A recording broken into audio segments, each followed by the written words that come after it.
እና እኔ ጉል ባለሽ በቃት ማደር አሁን ከክፍሉ ውጭ ማሳሰቢያው እናንተንም ይመለከታል። ምን ትጠብቃላችሁ?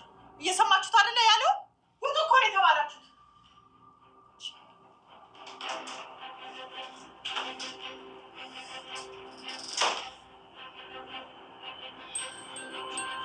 ቆይ ምን እየሆናችሁ?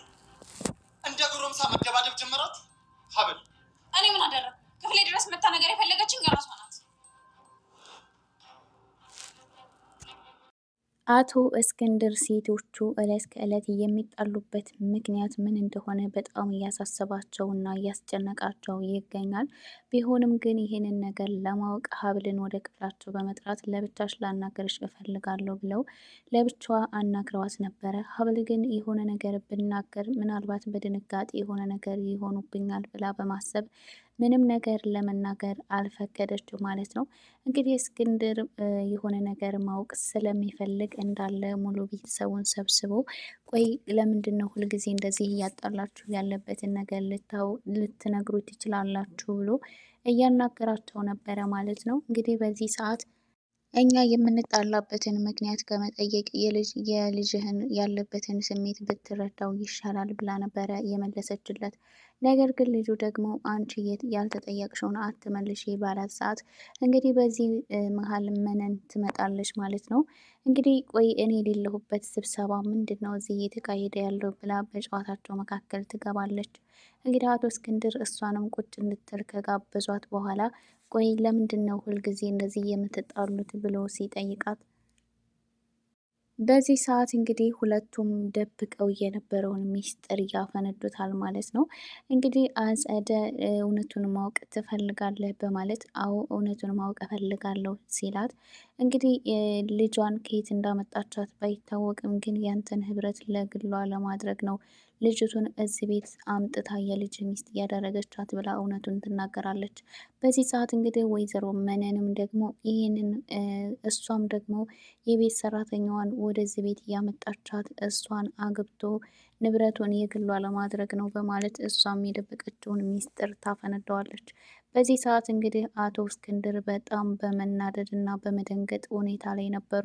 እንግዲህ ልጁም ደግሞ የአባቱን ጭንቀት ተመልክቶ ሁለታቸውን ከዚህ አጠገቤ ሄዱ በማለት ከዛ ተንስተው እንዲሄዱ ለማድረግ እየሞከረ ነበረ። ሁለቱም እንግዲህ እርስ በርሳቸው ደብቀውት የነበረውን ሚስጥር አፈንድተውታል ማለት ነው። የቤት ሰራተኛ የነበረችው ደግሞ ከዚህ ቤት መሄድ እፈልጋለሁ አሰናብቶኝ ብላ በፊት ለፊታቸው መታ ነበረ። በዚህ ሰዓት እንግዲህ አጸደ በጣም በመደንገጥ ቆይ የሆነ ነገር በሏት እንጂ እያለች ነበረ። በዚህ ሰዓት እንግዲህ የምታፈቅረው ወይም አፈቅራታለሁ የሚለው ልጅ እንግዲህ ከዛ ቤት እንዳትወጣለው እንዲያስቆሙላት ነበር የምትፈልገው። ነገር ግን እሱ በሰዓቱ ምንም ነገር አልተናገረም ማለት ነው። እንግዲህ በቀጣዩ ክፍል ምን የሚፈጠር ይመስላችኋል? ይሄ ድራማ በጣም የሚያስቅና የሚያዝናና ነው። በተለይ የሴቶቹ ጸብና ጭቅጭቅ ደግሞ በጣም ነው የሚያዝናናው። የተመቻችሁ ቪዲዮውን ላይክ እንደዚሁም ቻናሉን ሰብስክራይብ በማድረግ ቤተሰብ ሆኖ ማህደርም እንግዲህ እዛ ቤት ውስጥ እየተፈጠረ ያለው ነገር በጣም እያሳሰባት እና እያስጨነቀ ነው። ምን ነው እዚህ ቤት ስመጣ እግሬን በሰበረው እያለች አጸደን እየተዋወቀችበትን ቀን እየረገመችው ነበረ ማለት ነው። እዚህ ውስጥ እንደዚህ አይነት ነገር ውስጥ ራሴን ማስገባት አልነበረብኝም እያለች በጣም እየቆጫት ነበረ። ከዛ ቤትም ደግሞ ለመጨረሻ ጊዜ ተሰናብታ ለመውጣት ወስናለች። ምናልባትም ደግሞ ወይዘሮ መነን እንግዲህ ከዛ ቤት እንድትወጣ በተደጋጋሚ እያዘዘቻት ነበረ። ነገር ግን አጸደ ግን ከዛ ቤት መውጣት እንደሌለባት በማስጠንቀቂያ ጭምር ነበረ ስትነግራት የነበረችው። እንግዲህ ምናልባትም ደግሞ ልታስፈራሪኝ ነው ወይ እያለቻት ነበረ። አዎ አስፈራራሻለሁ፣ እዚህ ቤት የመጣሽበትን አላማ ሳታሳኪ ወዴት መሄድ አትችይም እያለች ማስጠንቀቂያ ጭምር እየሰጠቻት ነበረ። አቶ እስክንድርም እንግዲህ እስከ ዛሬ ድረስ በጣም ብዙ ጊዜ በተደጋጋሚ ሴቶቹ የሚጣሉበትን ምክንያትና ሰላማቸውን ያደፈረሰውን ምክንያት ያወቁ ይመስላል። እንግዲህ ምናልባት የሆነ ሀሳብ ፈጥረው ጨዋታውን ሊያስቀይሩትም ሊችሉ ይችላሉ ማለት ነው።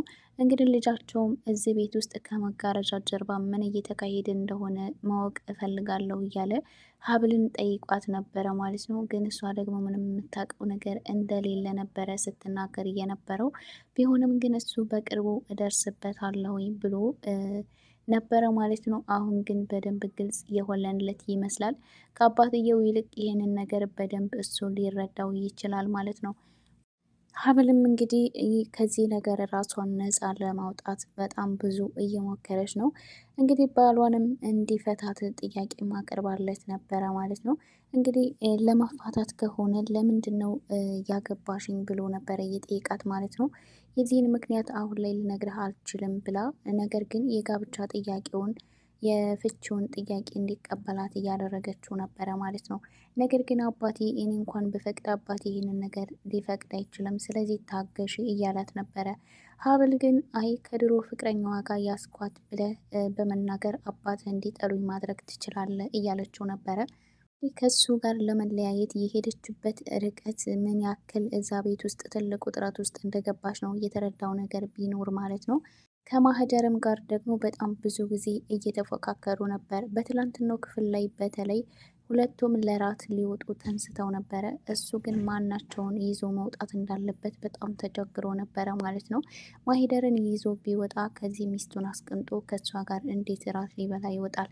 ሀብልን ይዞ ቢወጣ ደግሞ በጣም የሚወዳትና የሚያፈቅራት ማሂደር ልትቀየመው ትችላለች። ስለዚህ በሁለቱ አጣብቂኝ ውስጥ ገብቶ በጣም እየተጨናነቀ ነበረ። ሀብልም ደግሞ እናቷን ማለትም የእንጀራ እናቷን ከዚህ ነገር እንድታወጣት እየለመነቻት ነበረ። እሷም ግን እዚህ ነገር አንድ ጊዜ ገብተሽበታል፣ ስለዚህ አላማሽን ሳታሳኪ ወዴትም መውጣት የለም እያለቻት ነበረ። እሷም እንግዲህ ለራስሽ ጥቅምና ለገንዘብ ብለሽ እዚህ ነገር ውስጥ መክተትሽን ሳያንስ እንዴት ነው ደግሞ እነሱ ላይ ይህንን ነገር እንዳደርግ የምታዥኝ እያለች ነበረ ማለት ነው።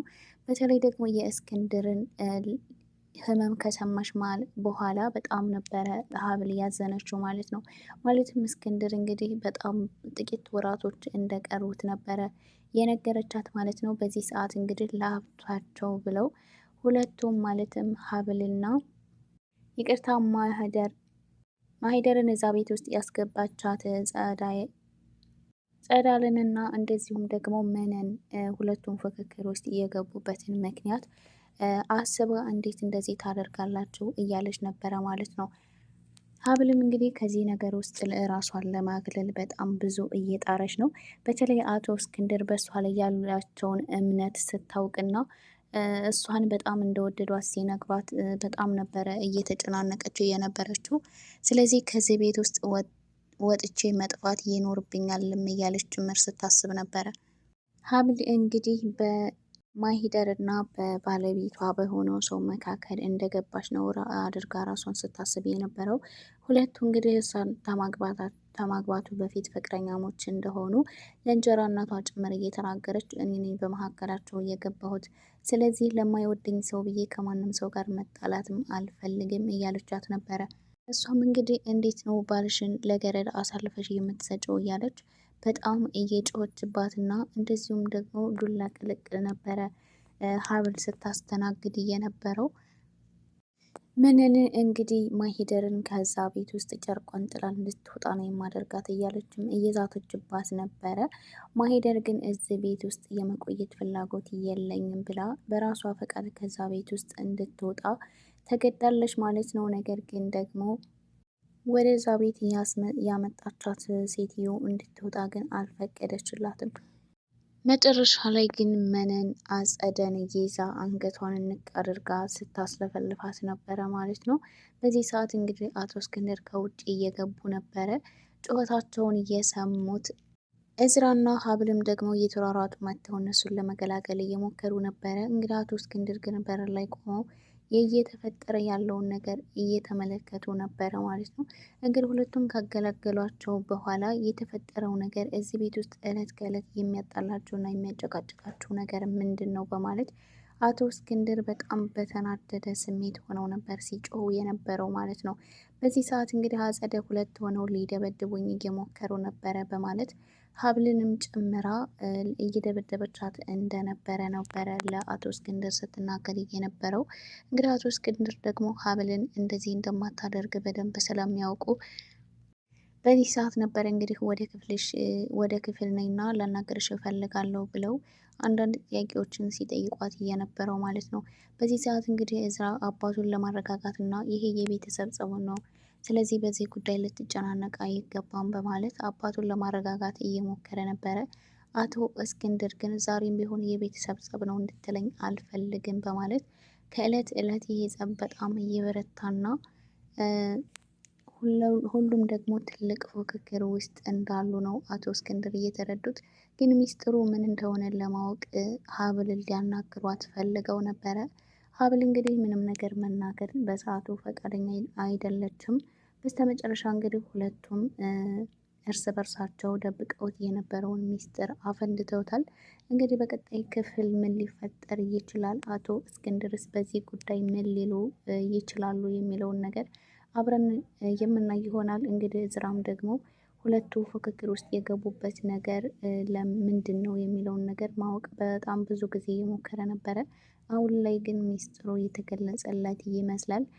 ውድ የዩቲዩብ ቤተሰቦች እንደዚሁም የሀብል ድራማ ተከታታዮች ለቻናሉ አዲስ የሆናችሁ ሰብስክራይብ፣ ላይክ እያደረጋችሁ ቤተሰብ እንድትሆኑ ጋብዛለሁ። በቀጣይ ቪዲዮ እስከምንገናኝ ሰላማችሁ ብዝት ይበልልኝ።